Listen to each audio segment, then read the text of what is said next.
قرية الأيوبية الكردية من عشيرة كيتكان ورشوان، وهم السكان الأصليين للقرية.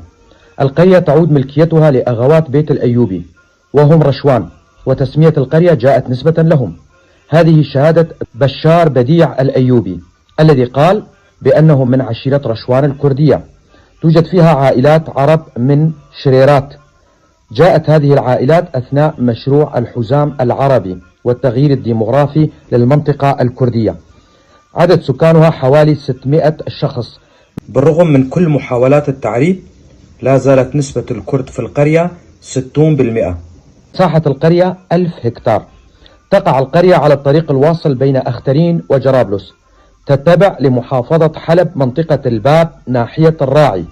تبعد عن حلب شمالا 52 كيلومتر، وعن الباب شمالا 22 كيلومتر، وعن الراعي شرقا 9 كيلومتر. تحدها من الغرب قرية مازجي الكردية، وعن الشرق قرية صندي، وعن الشمال قرية أثريا وقرية النهضة، من الجنوب قرية ترحين وقرية عرب ويران. تشتهر القرية بزراعة القمح، الشعير، العدس، الكمون، ومساحات من شجر الزيتون، كما يقومون بتربية الأغنام والماعز والبقر والدجاج البلدي.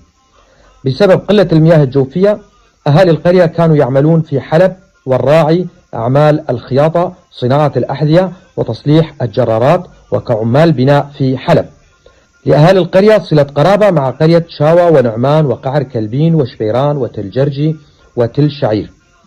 القرية عانت كونها كانت منسية من الجوانب الخدمية في كل المجالات. حدثت فيها اشتباكات في العام 2012 بين النظام السوري والفصائل. في البداية جرت هذه الاشتباكات بين النظام وهذه الفصائل لمدة شهرين، وبعد انسحاب النظام من المنطقة ودخول الفصائل بدأت المعاناة من خطف وطلب الفدية وسرقات كون القرية على الطريق العام. وفي العام 2014 خرجت داعش من بين هذه الفصائل. جرت بينهم اشتباكات، على إثرها حدث نزوح لأهالي القرية إلى الجبال لمدة شهرين. تمت سرقة محتويات القرية من مواشي وتعفيش للبيوت. بسيطرة داعش تجددت المضايقات من اعتقالات، وتم جر الأهالي إلى الدورات الشرعية وقتلهم وذبح البعض منهم بحجة أن الكرد كفرة، والقول لهم بأنهم يجب أن يزوجوا بناتهم للمجاهدين وأن ينضم شبابهم للدولة الإسلامية. كان الأهالي لا ينامون في بيوتهم ليلا، ينامون في البراري في الشتاء القارس، يعودون في النهار إلى بيوتهم وعملهم. هاجر قسم من الأهالي إلى مناطق الجزيرة حتى العام 2017، وأثناء انسحاب داعش جرت هنالك تمثيليات بينهم من كر وفر وتغيير أمراء داعش لملابسهم والانضمام إلى الفصائل.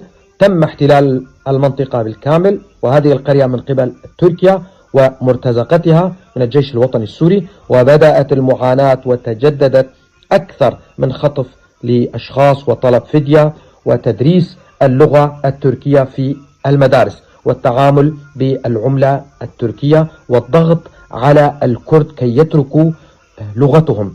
هذه هي معاناة قرية الأيوبية. وصلتني هذه المعلومات من أحد أبناء القرية، له الشكر، وأنا ألقيها بصوتي. أنا علي عبد الله كولو، محام من منطقة درباسية.